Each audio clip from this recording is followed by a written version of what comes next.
where we take source material.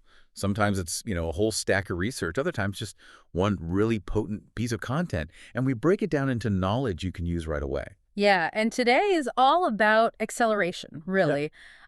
We know our listener is focused on moving past just like passively understanding English and really wants to get to active fluency. Mhm. So we took this specialized source. It was basically a script, a detailed one for listening and shadowing practice.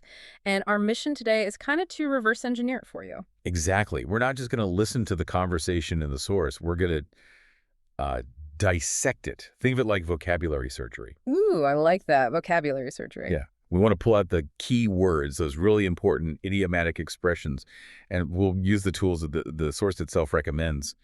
Slow repetition, spelling it out, context, everything you need to really internalize this stuff. And what's great about this particular source is how realistic it is. It models, actual conversational English. It's not using abstract academic terms. It grounds everything in something super relatable. Right.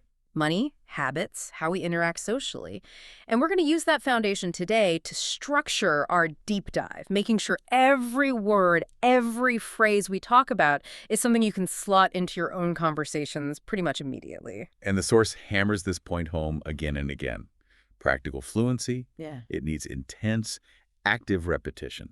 And, maybe most importantly, the confidence to use the language naturally. Definitely. So we're aiming to give you that confidence by making sure you really get the when and the why behind these words we're pulling out. Okay, so let's unpack the actual dialogue that this whole thing is built around. It's a really short conversation, but quite dense. It's between two friends, Anna and Ben, and it's all happening in their regular coffee shop, centered around, well, a financial decision. Yeah, and this setting, it's just perfect, isn't it? Because that daily ritual, buying coffee, it's such a common habit, something lots of us try to quit or at least cut back on, and often, we struggle with it. Totally. It's that battle between convenience and cost. So relatable. Exactly. And the source, it jumps right in with the inciting incident. Anna just drops this bombshell on Ben. She announces she's quitting her daily coffee habit. Right. But it's not just some vague idea like, oh, I should save money. There's a very specific reason, something concrete she figured out. Yeah, this specific piece of information that she uncovered is the motivator. And that's Anna's dilemma, right? That's what kicks off the whole financial story here. She tells Ben, basically, I did a calculation, and I spend almost $100 a month here just on coffee. Wow, yeah, $100. That's the shock factor, right? The nuts changed everything for her. Exactly. And think about the psychology of that for a second, why it's so effective for teaching. If you spend, say, $4 a day on coffee, it doesn't feel like much. It's just a small transaction. Where you barely notice it. But when you actually add it all up, that $4 times, say, 30 days, and you see that big $100 number staring back at you, suddenly the habit feels, well, unsustainable. It hits different, as they say. It's the difference between feeling maybe a little bit extravagant and knowing you're losing $100 like every 4 weeks. Precisely. That $100, it's not just pocket change anymore. That could be, a utility bill, a week's worth of groceries for some people, a tank of gas. Absolutely. So Ben, naturally, he's surprised because Anna is clearly, one of those regulars. She's there all the time. Right. And this realization, triggered specifically by the calculation, changes her behavior completely. But she hasn't just, stopped cold turkey and decided to suffer at home without coffee. No, she's actually got a plan. She's executed something.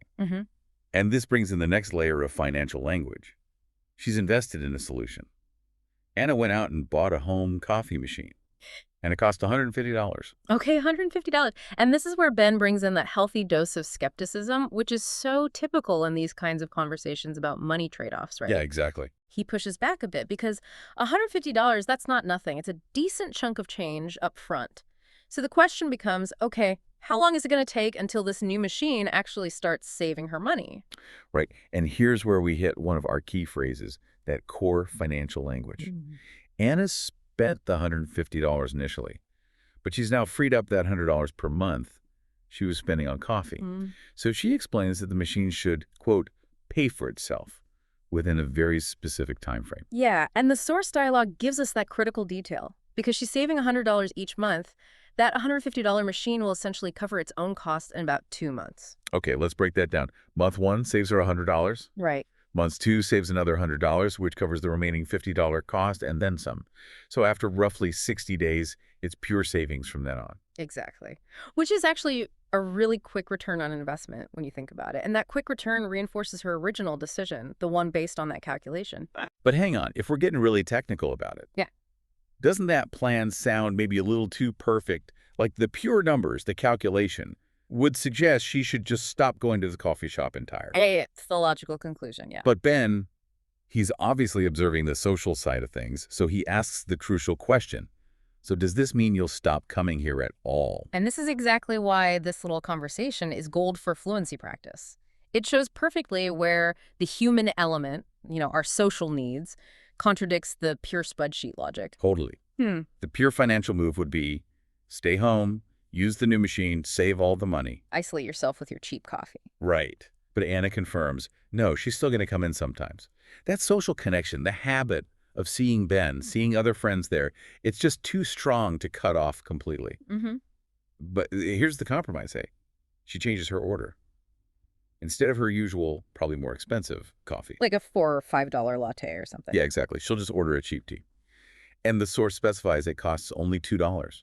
And that little $2 detail, it's brilliant because it introduces the central irony of the whole situation, an irony that Ben perfectly captures using one of the key idioms we're going to look at. Right. The whole reason for this change was that calculation to get rid of the $100 expense. Yet she still commits to spending $2 pretty much every time she walks in the door, Right. just to keep up the social side of things. So that initial $150 investment was meant to lead to zero future spending at the shop, but, well, human nature had other plans. Yeah. That slight flaw in the perfect financial logic, that sort of humorous twist, Yeah. it makes the dialogue feel so real. And it perfectly sets up the vocabulary we're about to break down. Exactly. The vocabulary isn't just being presented like items on a list. It's being taught as the necessary tools to explain financial justification, talk about payback periods, and, yeah, highlight that kind of situational irony. Okay, so like the source material keeps saying, getting fluent means you have to stop just reading words and start actively speaking them. Right. So in this section, we're going to weave that necessary pedagogical stuff, the repetition, the spelling, into a deeper look at each term. And remember, please, try to speak these words out loud along with us. Focus on getting the pronunciation clear. We've got three really crucial pieces here. First, a kind of complex noun. Second, a core financial phrase you hear all the time. And third, a really common casual idiom. Getting these three down will definitely boost your ability to talk about money and habits in English. All right, our journey started with Anna's big realization, which was driven by this first word, calculation. Okay, let's repeat it slowly. Really focus on that third syllable stress. Calculation. Listen again, get the rhythm. Calculation. Right, and the spelling, C-A-L-C-U-L-A-T-I-O-N, calculation. And the meaning is basically using numbers to find the answer to a problem. It implies, a deliberate process, usually involves some math, some arithmetic to figure out a total or a quantity or some kind of outcome. Yeah, and let's look closely at the example sentence from the source material because it really reinforces that idea of quantifying something. I made a calculation of my travel costs. Notice the difference here between a calculation and maybe like an estimate. An estimate is just a rough guess, right? Ballpark figure. Yeah.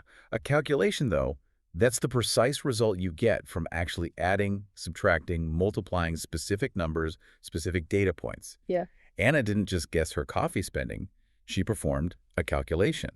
And that's why the result, that $100, was so impactful. Exactly. And this word, calculation, it's really versatile. Anna's was financial, obviously, but you can use it in loads of different fields. A scientist might make a calculation about a rocket's trajectory, or a business owner makes a calculation of their projected profits. It always carries that sense of precision, of being based on data. And crucially, we should touch on its relationship to the verb form. The action itself is to calculate. You calculate something, and the person doing it, or something done after careful thought, can be described as calculating. Now, that adjective can sometimes mean like cunning or shrewdly planning. Yeah, it can have a slightly negative vibe sometimes. It can, yeah. But it can also simply mean something was done based on calculation. Like you might say, that was a calculated risk, meaning the risk was taken only after a full calculation of all the potential outcomes. That's a great point. And think about the tone it sets. When you say, I made a calculation, it immediately adds weight. adds justification to whatever decision you made. Cool. It signals that your choice is based on reason, on facts, not just a whim or a feeling. Like you said, if Anna had just told Ben, oh, I think I spent a lot on coffee, he probably would have argued or downplayed it. Yeah, oh, everyone does. Exactly. But because she said, I made a calculation, it's $100, well, the argument's kind of over. The number speaks for itself. It has authority. So just to practice using it in a different context, imagine you're planning a big trip. You might say to someone, okay, before I book these flights, I need to do a really detailed calculation of all the accommodation costs. See how the word instantly signals you're being diligent, you're preparing carefully. Definitely. And remember, too, the noun form, calculation, it's countable. You can talk about several calculations if you maybe did the math a few different ways. Right.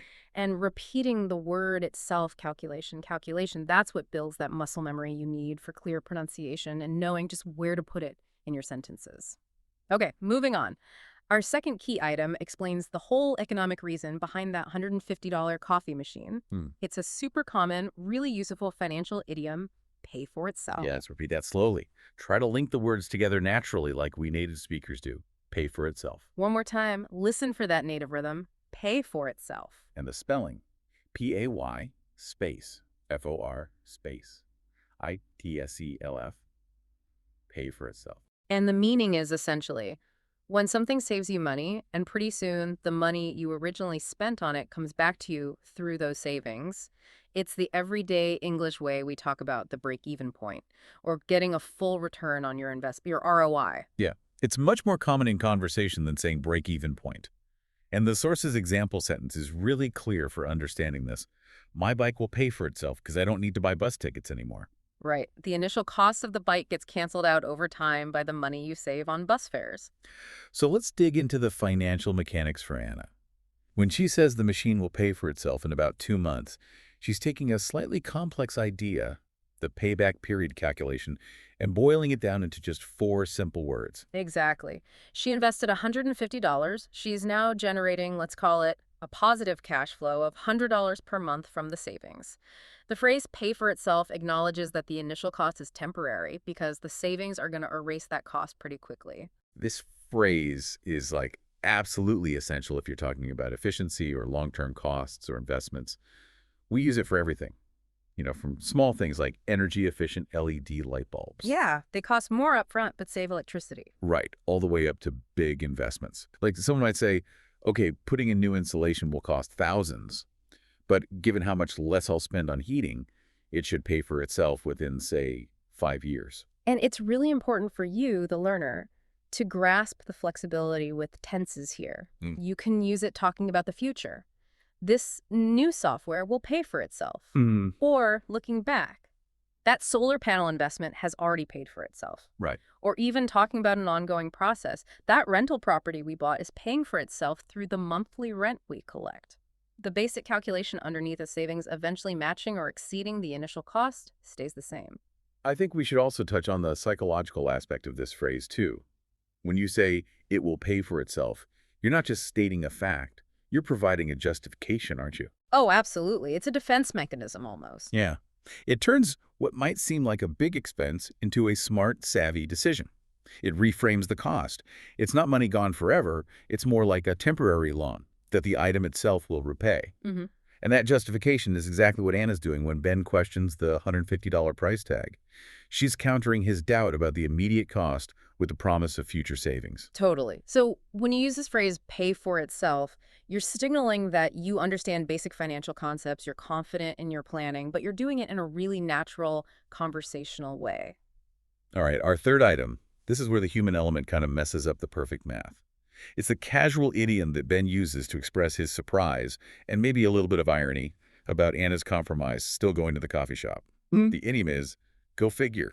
Let's try repeating that one. Pay attention to the tone. It's often slightly dismissive or ironic or just resigned. Go figure. Listen again for that natural, slightly shrugging flow. Go figure. And the spelling. G-O space F-I-G-U-R-E. Go figure. So the meaning, we say this when something is surprising or funny or maybe a bit absurd, often implying irony or an unexpected outcome. It's a very colloquial, everyday way of saying something like, well, that makes no sense, but hey, that's life, or can you believe it, or who would have thought? Yeah, exactly. Let's look at the source example again. He bought a car to save money on buses. Go figure. The irony there is pretty obvious, right? Totally. Cars cost a fortune, insurance, gas, repairs. Right. So the initial goal of saving money seems kind of absurd in that context. So connecting back to Anna, the whole point of spending $150 on the machine was to stop spending money at the coffee shop. Mm-hmm. Yet she's keeping the habit, partly, by still going in and spending $2 on tea. Mm. So Ben uses go figure to react to that contradiction.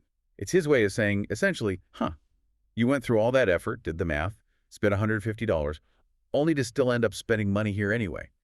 I guess social needs beat the spreadsheet sometimes. Exactly. And the power of this idiom is really in its conversational placement. It often comes right at the end, like a little concluding thought, right after you state the surprising or ironic situation. Yeah, you don't really use it to ask a question. It's more like a comment, a summary of a surprising realization. Like, I studied all night for the test, and the only questions were about the one chapter I totally skipped. Go figure. Perfect example. Now contrast that with just saying, oh, that's strange. That strange is pretty neutral. Right. But go figure carries more emotion. It suggests maybe mild exasperation or amusement or just accepting that things don't always work out logically. Getting this phrase right really shows you're comfortable with casual, native-sounding English. And it's crucial to remember this one is definitely informal. You'd use it with friends, like Anna and Ben are, in a casual setting. Right. You probably wouldn't stick go figure into a formal business presentation or a legal document. It's part of that everyday conversational fabric that expresses a shared understanding of life's little absurdities. Yeah. And being able to use it correctly shows you understand the other calculation Anna's making, the social one. That $2 tea is the price she's willing to pay to keep her social network going, and maybe that's more valuable to her than pure financial optimization. Go figure. Nicely done. Okay, so we've unpacked the context, we've defined the key vocabulary, but just knowing this stuff, having it on the page or in your head, that's still passive learning. Right. And the source material is really clear about this. Effective learning means moving towards speaking, and the way to do that is by answering questions out loud and actively practicing shadowing. We need to turn this vocabulary into reliable muscle memory for you. Yeah. So now we're basically applying the instruction manual from the source directly to your fluency goals. These techniques we're about to discuss, this is how you take a word like calculation from something you just recognize on the page to something you can actually use instantly when you're talking to someone. Hashtag 3.1 comprehension review, listen and answer practice. Okay, so the source material included these little comprehension checks. They're designed to force you to immediately recall the factual details from that Anna and Ben conversation. But the key thing here isn't just getting the answer right. It's the act of saying the answer out loud, as if you were actually responding to someone asking you the question. That's what builds confidence and helps your articulation. Think of it like a quick drill. A rapid-fire round will ask the question, and you need to try and generate the English response instantly, out loud. This helps build those neural pathways in your brain, connecting recognition directly to speech production. Ready? Let's be. First check. Does Anna spend $1,000 on coffee in 1 month? Say your answer out loud. And the answer is no, she doesn't spend $1,000. She spends a very specific amount, almost $100 a month. See, by saying that aloud, you reinforce the actual number that came from her calculation. Okay, next one. Did Anna buy an ice cream machine for her home, or was it something else? Answer out loud. She bought something else. No, she bought a coffee machine for her home. Practicing saying coffee machine connects it to the investment that will eventually pay for itself. All right. Was the coffee machine cheap? Was it only $15? Answer out loud. No, it wasn't $15. The price was much higher. It was $150. Remembering that high price is key because that large initial cost is what makes the phrase pay for itself so necessary as a justification. Okay. Will the machine take a really long time, like 2 years, to pay for itself? Answer out loud. No, the machine will not pay for itself in 2 years. Based on her savings, that $100 a month, it will pay for itself much quicker in about 2 months. This directly tests if you understood that financial phrase. And last one. What's the specific price of that cheap drink Anna plans to order when she still visits the coffee shop? Answer out loud. The tea she plans to order is only $2. And remembering that small amount is crucial because that's the detail that creates the irony, allowing Ben to use the idiom, go figure. See, this quick recall practice, it does more than just check your memory. When you actually practice saying $150 or 2 months or $2 tea out loud, you're physically strengthening the connection between the thought in your head and producing the sound. That's active learning, not passive. Yeah, the source material is really smart to focus on this. If you can answer these simple questions quickly, accurately, and out loud, it's good proof that the vocabulary and the story context have really sunk in and become part of your active speaking ability. Hashtag tag 3.2 understanding shadowing. Okay, the second technique the source emphasizes is shadowing. And honestly, this might be the single most powerful tool for improving your rhythm, your intonation, making you sound more native-like. And it's absolutely essential for linking the words we just learned, calculation, pay for itself, go figure, into smooth, fast speech. Shadowing. Yeah, it's often misunderstood, isn't it? It's not just listening passively, and it's not just repeating after a long pause where you think about it. No. Based on how the course describes it, it's more like this. You hear one speaker's line from the dialogue, you repeat it out loud almost immediately, mimicking them. Then you listen to the other speaker's line and you repeat that one too. You basically take turns speaking both parts of the conversation right after you hear them. It's like intensive mimicry, really. You're trying to match everything, the speed, the pitch, the stress patterns of the native speaker as closely as possible. When the source provides those exercises like duet with Anna or duet with Ben, it's specifically training your speech organs, your mouth, your tongue, your breathing to produce English sounds quickly and clearly. And the main benefit, like the source says, is this huge boost in confidence and sounding more natural when you speak. Why is shadowing so effective at forcing fluency? I think it's because it kind of eliminates hesitation. Yeah, you don't have time to hesitate. Exactly. You can't stop and mentally translate or try to remember how to spell calculation. You just have to trust your ear and your mouth, your muscle memory. Think about that phrase, pay for itself. When native speakers say it quickly, the words often blend together, right? It sounds more like pay for itself. Hmm. If you try to say it slowly and distinctly, PAYFORITSELF, it just sounds unnatural, robotic even. Shadowing forces you to adopt those natural linking sounds and the typical conversational speed. So for you listening, if you're just starting out with shadowing, here's some really practical advice based on the source's method. Begin by just focusing on the intonation and the rhythm. Don't even worry too much about understanding every single word at first. Just try to match the music of the speech. Good tip. Then, once you feel comfortable with the rhythm, start increasing your focus to match the speed. And if the original conversation in the source feels way too fast initially, use a playback tool. Lots of apps have this to slow down the audio just a bit. Maybe try 80% speed or 75% until you can comfortably match the speaker without falling behind. Then gradually speed it back up. Yeah, that repeated active mimicry, that's what builds real conversational confidence. By shadowing the dialogue that includes go figure, you're not just learning the words, you're internalizing the exact situation where it's used and that slightly ironic, resigned tone that goes with it. You're training yourself to use these words appropriately, not just, accurately define them. It really is about turning that knowledge, like knowing the machine costs $150, Yeah. into the fluid ability to just say, oh yeah, the machine will pay for itself in about 2 months, without having to consciously think through the ROI calculation every single time. Exactly. It shifts your language use from deliberate, conscious construction to more automatic performance. And that's the real hallmark of fluency, isn't it? Yeah. So the final piece of advice from the source is basically repeat this whole cycle.